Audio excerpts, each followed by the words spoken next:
माननीय जिल्हा संघचालक सुधीरजी, आपले नगर कार्यवाह नितीनजी आणि उपस्थित आत्मीय स्वयंसेवक बंधूंनी, नेहमी बोलण्याची सवय आहे पण आज जरा वेगळं दर्पण आहे. माझे दोन प्राध्यापक आता इथं पहिल्यांदाच बहुतेक मला ऐकायला बसलेले आहेत. पण ठीक आहे, ही पण सवय कधीतरी व्हायला पाहिजे. आज एका वेगळ्या विषयावरती मला बोलायला सांगितलं. आता आपली नेहमीची पद्धत आहे त्यामुळे आपण बौद्धिक वर्ग असं म्हणतो. कदाचित हे बोलणं झाल्यानंतर काही जण म्हणतील की हा काही बौद्धिक वर्गाचा विषय आहे का. पण आपण संघामध्ये काही गोष्टी ठरवतो आणि त्या करतो. मग ठरवतानाच आजचा जो विषय आहे हा बौद्धिकचा विषय असं ठरवलेला आहे म्हणून याला बौद्धिक वर्ग म्हणायचं. त्याचं संवाद सत्र किंवा व्याख्या, विषय मांडणी असा वेगळा शब्द सुद्धा याला जास्त सोयीस्कर राहिला असतो. आजचा मला दिलेला विषय आहे नागरी शिष्टाचार आणि राष्ट्रीय चारित्र्य. आपल्या सगळ्यांना माहिती आहे की संघाची स्थापना कशासाठी झाली. हिंदू समाज आज विस्मृत झालेला आहे, आपली शक्ती विसरलेला आहे. त्याला पुन्हा जागृत करून देशाला परमवैभवाला न्यायचं असा विचार मनामध्ये ठेवून डॉक्टरांनी संघ सुरू केला. संघ सुरू करताना पद्धती काय अवलंबली. देशाला मोठं करायचंय पण याचा मार्ग काय आहे तर याचा मार्ग आहे व्यक्ती निर्माण. व्यक्ती निर्माणामधूनच देश मोठा होऊ शकतो हे डॉक्टरांनी गृहीत धरलं आणि त्याप्रमाणे व्यक्ती निर्माणाचं काम, शाखा आणि संघाचे कार्यपद्धती याच्यामध्ये त्यांनी सुरू केली. देशाला मोठं करण्याचा प्रयत्न करणारे डॉक्टरांच्या आधी पण, डॉक्टरांच्या वेळेला पण आणि नंतर पण अनेक जणांनी प्रयत्न केले. पण व्यक्ती निर्माणावरती भर देऊन त्याच्या आधारे देशाला पुढे न्यायचं हा विचार आणि हे वेगळेपण हे डॉक्टरांचं होतं. हा व्यक्ती कसा असला पाहिजे की जो स्वतःच्या जीवनामध्ये अनेक गुण संपादन केलेला. व्यक्ती निर्माण म्हणजे शाखेच्या माध्यमामधून अनेक गुण, शाखा आणि इतर कार्यक्रमाच्या माध्यमामधून त्या व्यक्तीमध्ये यायला पाहिजे. असा हा गुणवान व्यक्ती, त्याच्यामध्ये देशप्रेम, राष्ट्रप्रेम, संस्कृतीचं प्रेम, हिंदू संघटन अशा गोष्टी त्याच्या मनामध्ये यायला पाहिजे आणि त्याच्या जीवनाची दिशा या सगळ्या गोष्टींची गोळाबेरीज करून त्याचं जीवन व्हायला पाहिजे. देशाला मोठं करायचं असेल तर कोणीतरी वेगळे विशेष प्रयत्न केले पाहिजे आणि वेगळे विशेष प्रयत्न करणारे हे गुणवानच असले पाहिजे हा देखील हेतू त्याच्यामध्ये होतो. त्यामुळे संघाचे सगळे कार्यक्रम, विशेषतः शाखा, शिबिर, संघाचे संघ शिक्षा वर्ग, प्रशिक्षण वर्ग याच्यामध्ये व्यक्ती निर्माणावरती जोर दिला जातो. केवळ एवढंच नाही, हे फक्त सांगितलं जात नाही तर प्रत्यक्ष कृतीमध्ये आणलं जातं. समाजामध्ये संघाची एक प्रतिमा आहे की संघ शिस्तबद्ध संघटना आहे. हे खरंच आहे, पण ही शिस्त ही स्वयंसेवकांमध्ये निर्माण करण्यासाठी गेली 100 वर्ष सातत्याने प्रयत्न केले जात आहेत आणि या प्रयत्नाचं फलित म्हणून काही प्रमाणात आपल्याला शिस्त दिसते.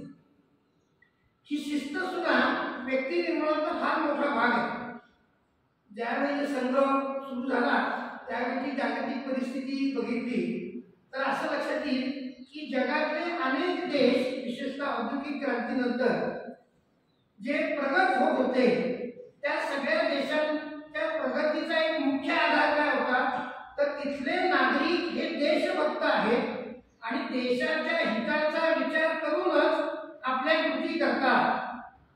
विशेषतः सार्वजनिक जीवनामध्ये जपान असेल, जर्मनी असेल, अगदी इस्रायल असेल, इंग्लंड असेल, फ्रान्स असेल, असे सगळे त्यावेळेचे प्रगत देश त्यातले नागरिक सार्वजनिक जीवनामध्ये देश हिताचा विचार करून सगळी नागरिकत्वाची कर्तव्य पार करतात. आम्ही या देशाचे नागरिक आहोत, देशभक्त आहोत म्हणून तो देश श्रेष्ठ आहे अशा प्रकारची भावना या देशाच्या नागरिकांच्या मनामध्ये नक्की असणार. दुर्दैवाने आमच्या देशामध्ये ही नागरिकत्वाची आणि देशासाठी सगळ्या समाजामध्ये शिस्तीने राहण्याची कल्पना कमी होती किंवा लोप पावलेली होती. संघामध्ये तर व्यक्ती निर्माणाचं काम चालू होतं, पण देश स्वतंत्र झाल्यानंतर आपलं संविधान आलं आणि संविधानामध्ये सुद्धा नागरिकांचे हक्क आणि नागरिकांची कर्तव्य अशा दोन गोष्टी होत्या. पण नागरिकांची कर्तव्य मूळ संविधानामध्ये नाहीये. मूळ संविधानामध्ये 34 कलम आहे. त्या कलमामध्ये नागरिकांचे सगळे हक्क आहेत. हक्क आणि कर्तव्य एकाच नाण्याची दोन बाजू असं आपण म्हणतो, पण संविधानामध्ये त्याचा उल्लेखच नव्हता. इंदिरा गांधींनी 1976 साली ज्या बऱ्या वाईट घटना दुरुस्त्या केल्या आणि आणीबाणी घातली होती, त्यामध्ये शिस्त वगैरे असा विषय त्यावेळेला सुरू झाला होता, त्यांना धरून त्याला अनुसरून 51A ही घटना दुरुस्ती 1976 साली केली आणि त्या घटना दुरुस्तीमध्ये 10 नागरिकांची कर्तव्य सांगितली आणि पुढे 2002 साली पुन्हा एक 86वी घटना दुरुस्ती झाली. त्याच्यामध्ये या नागरिकांच्या कर्तव्यामध्ये एक कर्तव्य आणखी त्याच्यामध्ये वाढवलं. अशी 11 कर्तव्य ही घटनेने दिलेली आहे. आता संविधानात तुम्ही बुडवणार, अमुक करणार अशा खूप चर्चा होतात. घटनेमधल्या नागरिकांच्या कर्तव्याविषयी चर्चा होत नाही, नागरिकांच्या हक्काविषयी चर्चा होते. बारीक सारीक हक्काचा विषय काढून जाळपोळ केली जाते किंवा हिंसक मार्गाने प्रतिक्रिया व्यक्त केली जाते. नागरिक म्हणून जे करू नये ते नागरिकांचा हक्क आहे, तो हक्क मिळावा यासाठी विध्वंस केला जातो. अशी आताची स्थिती समाजामध्ये आपल्याला बऱ्याच ठिकाणी दिसते. नागरिकांचे हक्क काय ते बहुतेक सगळ्यांना माहिती असते, पण त्या 11 गोष्टी कर्तव्यामध्ये सांगितल्या आहेत त्या सुद्धा अशा खूप विचार करून सांगितलेल्या असं नाहीये. काय त्या कर्तव्यामध्ये सांगितलेल्या गोष्टी? तर राष्ट्रध्वजाचा सन्मान ठेवा, राष्ट्रगीताचा सन्मान ठेवा, राष्ट्रगानाचा सन्मान ठेवा, राष्ट्रीय प्रतीकांचा सन्मान ठेवा, देशाच्या स्वातंत्र्यासाठी ज्यांनी प्रयत्न केले त्या सगळ्या स्वातंत्र्यवीरांचा त्यांचा योग्य तो सन्मान ठेवा. देशातली जी प्रतीक आहेत त्या सगळ्या प्रतीकांचा, ती स्वातंत्र्याची असतील आणखी कोणती असतील, ती जी प्रतीक आहेत राष्ट्रीय प्रतीक आहेत त्या सगळ्यांचा सन्मान ठेवा. देशातल्या नागरिकांच्या मध्ये बंधुत्वाची भावना असली पाहिजे. देशामधली जी ऐतिहासिक स्थळ आहेत त्याचा योग्य सन्मान ठेवा. नागरिकांमध्ये जातीभेद वेगळे समानतेचा भाव असला पाहिजे, बंधुत्वाची भावना असली पाहिजे. असे 11 मुद्दे, त्याच्यात 10 मुद्दे आहेत आणि 11वा मुद्दा एका हक्काशी निगडीत आलेला आहे. एका घटना दुरुस्तीमध्ये 2002च्या घटना दुरुस्तीमध्ये एक हक्क आला की 6 ते 14 वर्षाच्या नागरिकांना, मुलांना शिक्षण हे हक्काने मिळालं पाहिजे. हा त्यांचा हक्क आहे आणि ते शिक्षण मिळालं पाहिजे. असा हक्क आल्यामुळे दुसऱ्या बाजूला घटना दुरुस्ती करून कर्तव्य आलं की मग सगळ्या नागरिकांचं कर्तव्य आहे की 6 ते 14 वर्षाच्या मुलांना शाळेमध्ये पाठवलं पाहिजे. हे त्या कर्तव्यामध्ये आहे. अशी ढोबळमानाने 11 कर्तव्य ही घटनेमध्ये दिलेली, ही सगळी तर पाळली पाहिजे. याच्याबद्दल काही शंकाच नाही. याच्यातल्या प्रत्येक घटनेमध्ये एकेका ओळीमध्ये दिले, त्यामुळे ओळीचा अर्थ अन्वयाचा लावला पाहिजे, त्याच्यावर नीट विचार केला पाहिजे. राष्ट्रीय प्रतीके म्हणजे कोणती आहे? म्हणजे मध्ये एक प्रश्न आला की स्वातंत्र्य संग्राम आणि त्याची जी स्मारक आहे त्याचं रक्षण केलं पाहिजे किंवा त्याच्या विरोधी काही करता कामा, त्याचा विध्वंस करता कामा. मुंबईमध्ये एका दंगलीमध्ये आपल्या सगळ्यांना आठवत असेल, हुतात्मा चौकामध्ये एक बंदूक त्याच्यावर टोपी असलेलं एक स्मारक होतं आणि काही अतिरेकी मंडळींनी ते दंगलीच्या वेळेला फोडलं. की व्हिडिओ पण त्यावेळेला याच्यावर आठवत असत. तर एकाशी चर्चा करताना त्यांनी म्हटलं की हे कर्तव्यामध्ये नाही आहे, कारण कर्तव्यामध्ये म्हटले स्वातंत्र्य संग्रामामधली प्रतीक मोडू नका. हे मोडलंय ते महाराष्ट्राचं जे आंदोलन झालं स्वतंत्र महाराष्ट्राचं, त्याचं प्रतीक म्हणून ते हुतात्मा चौकामध्ये होतं. म्हणजे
जागृती घ्यायची स्वयं स्वाभाविक आपण पाहिजे शिस्त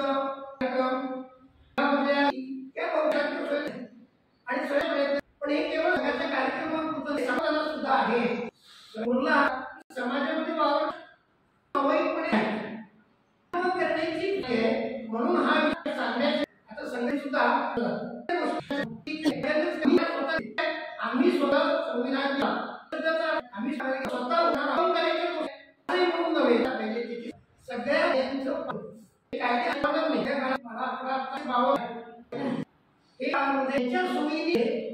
असे काय पण अजून एक काही चालू कायदे आहे हा विषय नाही की जे अगदी होईपर्यंत जरा विरुद्ध आता खूप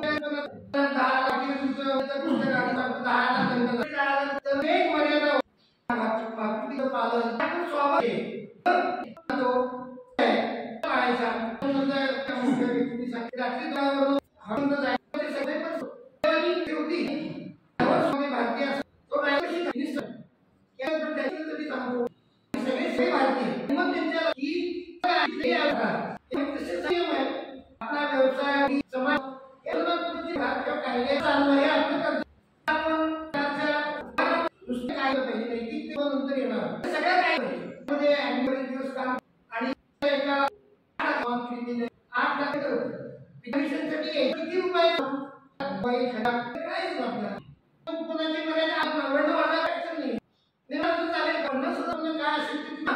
तरी त्यांना पटायचं किंवा लाभ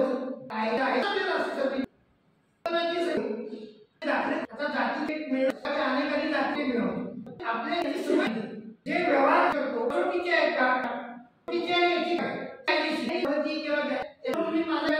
करणारे आणि ते माझ्यामध्ये खूप मोठी खूप मोठं सुद्धा असं होत नाही दोषी आहे माझ्यासाठी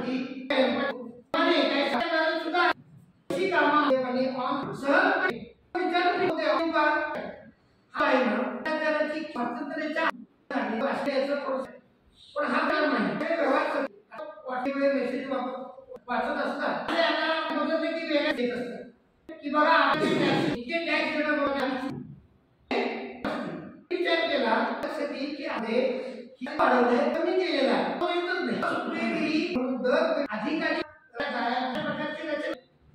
शक्य असेल व्यवहार सगळे केले पाहिजे काही तुम्ही पारितोषिक एथिकल बिझनेस आपल्या जे मिळालेला 20-25 वर्ष म्हणजे माझ्यासाठी व्यवसाय आम्ही वेगळ्या कायद्याने करतो भारतीय सामान्य नागरिक समाजाने आहे सगळ्या कायद्यांचं सुद्धा पालन संविधान कायदे याविषयी पाहिजे पालन झालं सगळे कायदे पाळले हे सिविक आणि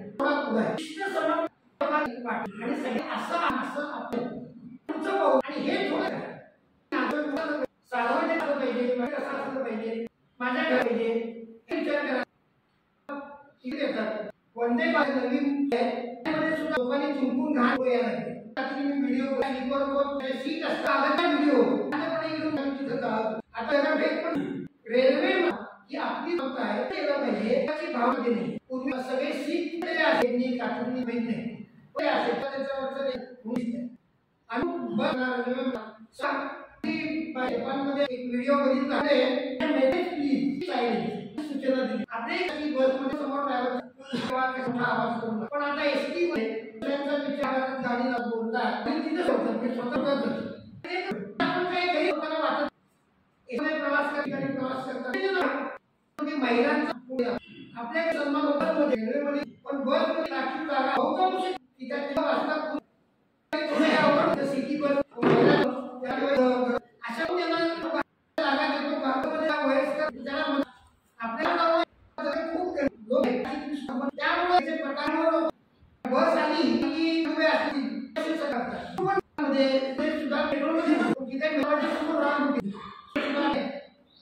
खूप चांगली असं म्हणतात बस तो उभा असेल असतो तो उभा राहतो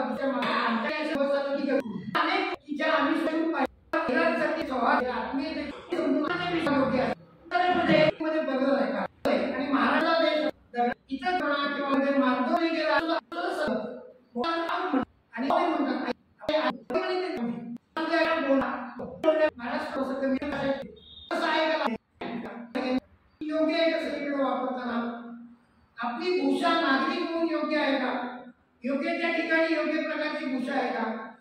भोजन आता हा एक सगळ्यात महत्त्वाचा विषय झाला. भोजनाचा विषय हा अनेक विषयांशी जोडला आहे, तसा पर्यावरणाशी जोडला. पर्यावरणाचं रक्षण, भारतातल्या सगळ्या साधन संपत्तीचं रक्षण हे नागरिकांचं प्रमुख कर्तव्य आहे. मग हे करताना अनेक गोष्टी, मग स्वच्छता असेल, पाण्याचा कमी वापर असेल, विजेचा अगदी आवश्यक तेवढाच वापर असेल, या सगळ्या गोष्टी आमच्या जीवनामध्ये सवय लागली नाही का आम्हाला. आता प्लास्टिकचा वापर कमी करा म्हणून सांगतो, पण सगळीकडे घरगुती कार्यक्रमात सुद्धा पाणी पिण्यासाठी कागदी ग्लास आणले जातात आणि 25-30 जणांचा कार्यक्रम होतो तेव्हा ढीगभर कचरा सगळीकडे जमा झालेला आपल्याला दिसतो. हे पर्यावरणाचं रक्षण हे करण्याचं प्रमुख कर्तव्य सगळ्या नागरिकांचं आहे. ते आपण करतो का, आपल्या जीवनामध्ये त्याची आपल्याला सवय लागली का, याचा विचार आपण सगळ्यांनी करायला पाहिजे. व राष्ट्रीय चारित्र्य याच्याकडे मी येणार आहे. सार्वजनिक मालमत्तेचं रक्षण केलं पाहिजे याचा उल्लेख मी केला. इंदोर सारखं शहर आता भारतामध्ये सातत्याने स्वच्छतेच्या बाबतीमध्ये प्रथम क्रमांकावर आहे महानगरात. मग तिथली एक व्हिडिओ क्लिप, ह्या सगळ्या व्हिडिओ क्लिप आता उपलब्ध आहे. त्यांनी कसं केलं, नागरिकांच्या मध्ये आपलं शहर स्वच्छ राखायचं याच्यासाठी भावना निर्माण केली, मनात इच्छा निर्माण केली, त्यासाठी वातावरण निर्माण केलं, त्यासाठी म्युन्सिपालिटीने सगळे प्रयोग केले आणि सातत्याने त्यांचा नंबर आहे. असं अनेक ठिकाणी होऊ शकतं. आता कदाचित म्युन्सिपल कॉर्पोरेशन काही त्यांच्या वतीने प्रयत्न करेल, पण नागरिकांची इच्छाशक्ती मात्र नंतर झालेली दिसत नाही. आता काही व्हिडिओ असे बघितले की फुटबॉलची मॅच संपल्यानंतर सगळे नागरिक लगेच हातामध्ये पॉलिथिनची पिशवी घेऊन, पोतं घेऊन तिथला कचरा बाटल्या सगळे गोळा करत होते. असं पण चित्र दिसतं.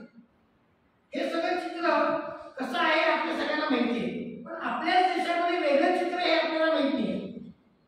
मिझोराममध्ये, मेघालयमध्ये, शिलाँगमध्ये, मी मध्यंतरी शिलाँगला गेलो होतो.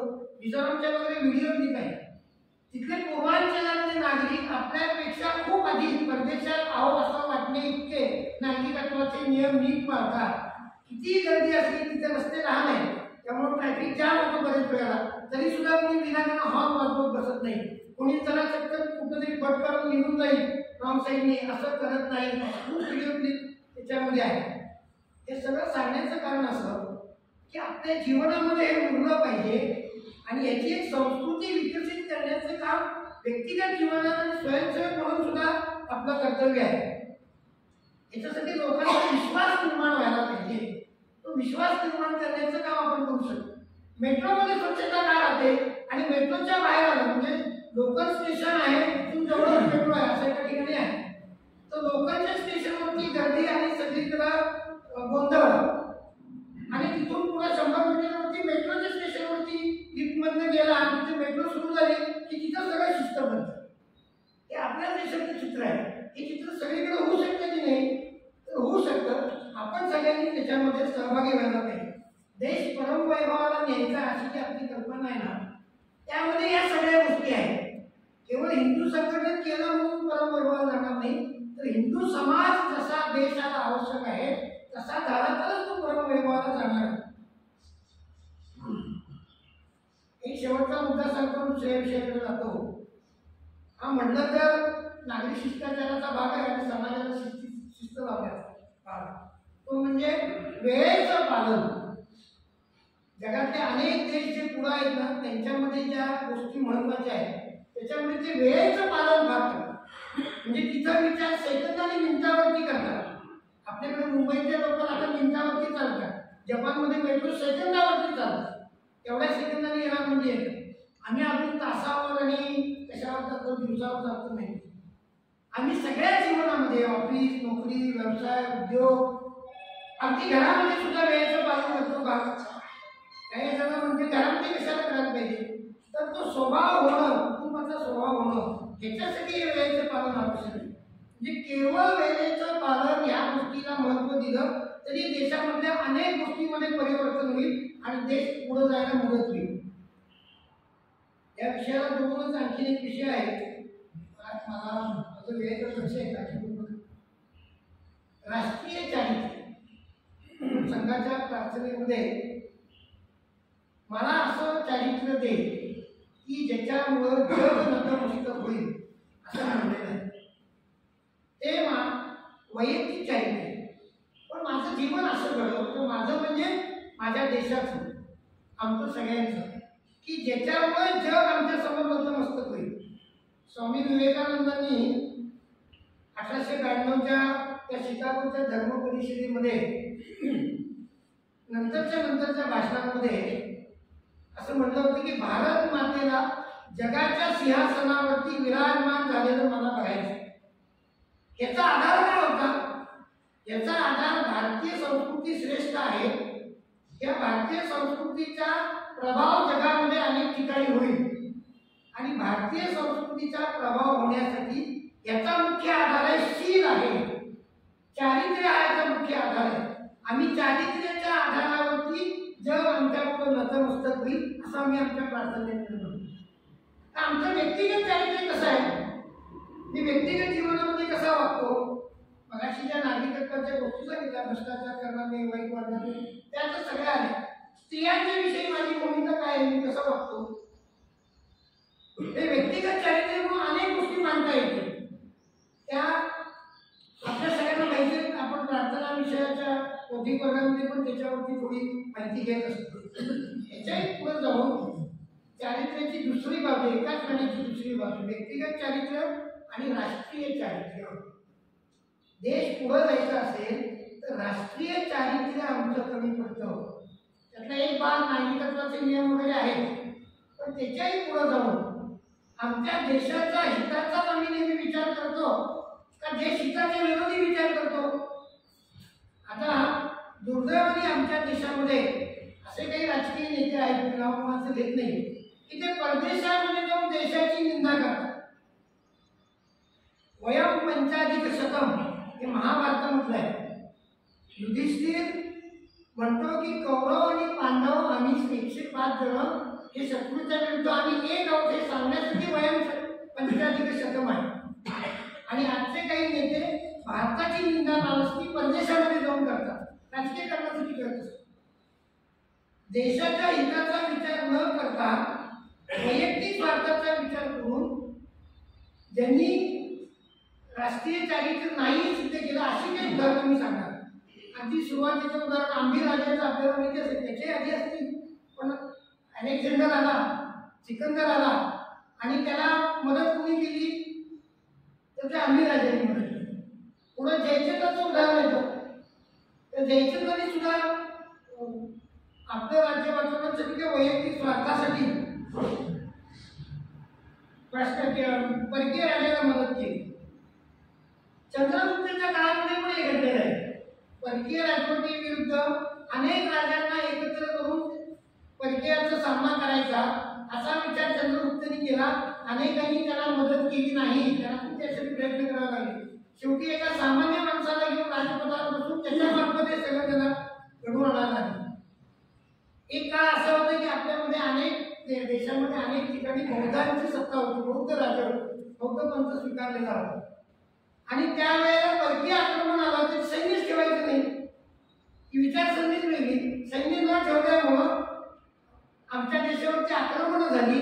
आणि आपल्या सगळ्यांना माहिती की नालंदा जळालं त्याचं मुख्य कारण तिच्या आजूबाजूला असलेल्या बौद्ध राजांनी देशाच्या हिताचा विचार न करता केवळ आपल्या विचारसरणीचा विचार करून सैन्य ठेवलं नाही, त्यामुळे तिथं नालंदा त्यांच्या समोर जळत राहिलं. बख्तियार खिलजीनी भागलपूर झालं, हे त्याच वेळेला झालं.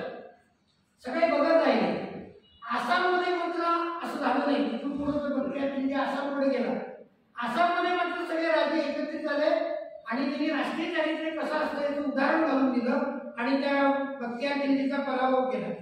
अशी खूप उदाहरणं इतिहासामध्ये आहेत की ज्याच्यामध्ये जवळच्यांनी दगा दिला म्हणून आमचा पराभव झाला. आमचं सैन्य चांगलं नव्हतं असं नाही, आम्ही लढाऊ होतो, सैन्य चांगलं होतो, आमच्या क्षमता होत्या, पण आमचा पराभव झाला तर दगा पाहिजे. मी पुन्हा देवगिरीच्या राजांच्या बाबतीत असंच घडलं, इथं कृष्णदेव राजांच्या बाबतीत असंच घडलं. हे राष्ट्रीय चारित्र्य नसल्याचं उदाहरण आहे. तर राष्ट्रीय चारित्र्य असण्याची काही उदाहरणं आपल्या सगळ्यांना गड आला पण सिंह गेला माहिती आहे. तानाजी शिवाजी महाराजांच्याकडे जातो आणि आपल्या मुलाच्या लग्नाचं निमंत्रण द्यायला जातो, तेव्हा तिथं त्याच्या लक्षात येतं की कोंढाणा गेल्याचा माणूस जिजाऊंचा आणि शिवाजी महाराजांचा आहे. तर तो तानाजी ते सगळं बाजूला ठेवतो आणि आधी लगेच कोंढाण्याचं म्हणतो. बाकी सगळा इतिहास आपल्याला सगळ्यांना माहिती आहे.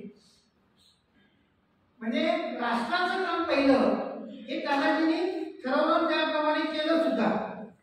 अगदी आजच्या काळातली अलीकडच्या काळातली पण काही उदाहरणं देण्यासारखी आहे. एक वेगळं उदाहरण असं आहे, प्लासीची लढाई झाली 1757 आणि तिथं मीर जाफर हा त्या नवाबाचा सेनापती हा इंग्रजांना फितूर झाला आणि त्यामुळे ती लढाई हल्ल्यामुळे इंग्रजांचं बस्तान भारतामध्ये बसलं. आता ही प्लासीची लढाई चालू होती. एखाद्या क्रिकेटच्या मॅच सारखी लोक चारी बाजूने उभा राहून ही लढाई बघत होते. इंग्रजांचं सैन्य लढतंय, आपलं लढतंय. खूप लोक जमली होती. असं म्हणतात, खरं खोटं माहित नाही, की तिथं जमलेल्या लोकांनी दगड उचलून जर इंग्रज सैन्याला मारले असते तर इंग्रजांचा पराभव झाला असता. त्यानंतरची पण उदाहरणं आहेत. तात्या टोपेंना शिंदेंनी पकडून दिलं. झाशीच्या राणी लक्ष्मीबाई जेसीआयने पकडून दिलं. झाशीची राणी लक्ष्मीबाई हिने शिंदेच्याकडे आसरा मागितला, त्यांनी दिला नाही. ही अगदी 1857च्या स्वातंत्र्य समरानंतरच्या गोष्टी आहेत. चांगल्या घटना कुठल्या आहेत? ही अगदी जवळची घटना आहे की ती बाबासाहेब आंबेडकरांच्या जीवनातली. दोन घटना आहेत तुमच्या जीवनात. एक घटना अशी आहे की महात्मा गांधीजी हे उपोषणाला बसले. उपोषणाचं कारण काय होतं तर दलितांनी उपेक्षितांनी स्वतंत्र मतदारसंघ इंग्रजांच्याकडे मागितला होता. आंबेडकरांनी मागितला होता, त्याचा आग्रह केला होता आणि गांधीजींचा त्याला विरोध होता म्हणून ते उपोषणाला बसले. खूप दिवस उपोषण चालू होतं. बाबासाहेबांच्या मनामध्ये हा मतदारसंघ हवा होता, त्याची कारणं वेगळी आहेत. पण शेवटी बाबासाहेब गांधीजींच्याकडे गेले आणि त्यांना सांगितलं की मी माझी मागणी मागं घेतो आणि गांधीजींनी उपोषण सोडलं. माझ्यामुळे देशाचा हा मोठा नेता आहे, त्याचं मरण उद्भवू नये, देशाच्या हिताचा त्यांनी विचार केला असेल म्हणून मी माझी खूप कळकळीची असलेली आवश्यक असलेली मागणी मागं घेतो, हे बाबासाहेबांनी दाखवून दिलं. दुसरं बाबासाहेबांच्या जीवनामधला पुढचा एक प्रसंग आहे. त्या प्रसंगामध्ये बाबासाहेबांनी आधी खूप वर्ष मला राम मंदिरात प्रवेश द्या, सगळ्यांच्या बरोबर ठेवा, मी तुमचाच आहे, माझा समाज जवळ घ्या, असे खूप प्रयत्न केले. काळा मंदिरामध्ये सत्याग्रह केला, पंढरपूरच्या पांडुरंगाच्या दर्शनासाठी केला, पण हिंदू समाजाने ऐकलं नाही आणि कुठल्याही गोष्टी इतक्या लवकर होत नसतात. त्यामुळे माझ्यानंतर काय असा विचार करायचे डॉक्टर आंबेडकरांच्या मनामध्ये आला असावा. त्यामुळे त्यांनी पंथांतर करण्याचं, धर्मांतर असं शब्द बरोबर नाही, पंथ बदलण्याचा निर्णय घेतला. पण निर्णय घेताना सुद्धा त्यांच्यासमोर ख्रिश्चन मुस्लिम हे ताट घेऊन समोर आले होते की तुम्ही आमच्या पंथामध्ये या, तुम्हाला अमुक अमुक सवलती देऊ, तुमच्या समाजासाठी अमुक करू, बघा आमच्याकडे कशी समता आहे, आमच्याकडे जातीभेद वगैरे नाही. तर म्हणजे गोष्ट तितकीशी खरी नाही. मुस्लिम आणि ख्रिश्चनांमध्ये आजही जाती आहेत, तेव्हाही होते. पण त्यांनी सांगितलं की आमच्याकडे नाही, तुम्ही आमच्याकडे आला तर जास्त सन्मानाने राहू शकाल. तुकडोजी महाराजांशी सुद्धा बाबासाहेब आंबेडकर या संदर्भात बोलले आणि बाबासाहेब आंबेडकरांनी देशद्रोह होणार नाही असा याच मातीतला बौद्ध पंथ स्वीकारला.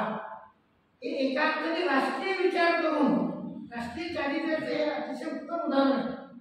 हे बाबासाहेब आंबेडकरांनी आपल्या जीवनामध्ये सगळ्यांना घालून दिले. आणखी दरम्यानच्या काळामध्ये आपल्या सगळ्यांना माहिती आहे देशाचं स्वातंत्र्य मिळालं, फाळणी झाली आणि फाळणीच्या नंतर संस्थांना विलीन करण्याचा कार्यक्रम सुरू झाला. त्या संस्थांना विलीन काही संस्थांनी सांगितलं, विशेषतः मुस्लिम संस्थांना होते, हैदराबादचा असेल, जुनागडचा असेल, भोपाळचा असेल, की आम्ही पाकिस्तानच जाणार. आणि इंग्रजांनी सांगितलं तुम्हाला कुठं जायचं तिकडे जा. पण भूमीची सलगता नसल्यामुळं तिथं जाणं अवघड होतं. पण काही संस्थांना अशी होती की जी पाकिस्तानच्या आत्ताच्या बॉर्डरला लागून आहे. त्याच्यामध्ये कुठं होतं जैसलमेर, मारवाड, बिकानेर, अमरकोट, ही संस्थानं ही सगळी बॉर्डरची होती. आणि आपल्या सगळ्यांच्या दुर्दैवाने अमरकोट संस्थानाचे संस्थानिक अर्जुन सिंग त्यावेळेला होते. आता पण त्या अमरकोटला उमरकोट म्हणतात. व्हिडिओ क्लिप याची नेटवरती उपलब्ध आहे. तो उमरकोटचा 26वा राजा आता आहे, त्याचीच मुलाखत काल मी बघितली. वेगळ्या संदर्भात हा उमरकोट संस्थान आहे, त्या संस्थानाच्या राजांनी तिथल्या जवळच्या सगळ्या संस्थानिकांना एकत्र केलं आणि जिनानी चांगली ऑफर दिली आहे, आपण पाकिस्तानात जाऊ, ह्याच्यासाठी प्रयत्न सुरू केला. एका बाजूला सरदार पटेल या सगळ्यांना आपल्यामध्ये घेण्याचा प्रयत्न करत होते. अमरकोटच्या संस्थानिकांनी हा प्रयत्न केला. त्याचं एक मुख्य कारण असं होतं की अमरकोटचं संस्थान शेजारच्या संस्थानिकांमध्ये भांडणं असतात. शेजारी जैसलमेर, त्या दोघांमध्ये अनेक वर्षापासून 36चा आकडा होता आणि त्यांनी आधी जाहीर केलं की जैसलमेर भारतात जाणार असेल तर आम्ही पाकिस्तानात जाऊ आणि जैसलमेर पाकिस्तानात गेलं तर आम्ही भारतात राहू, असं पण त्या राजांनी जाहीर केलं. आणि अनेक राजांना घेऊन त्यांनी प्रयत्न पण केला.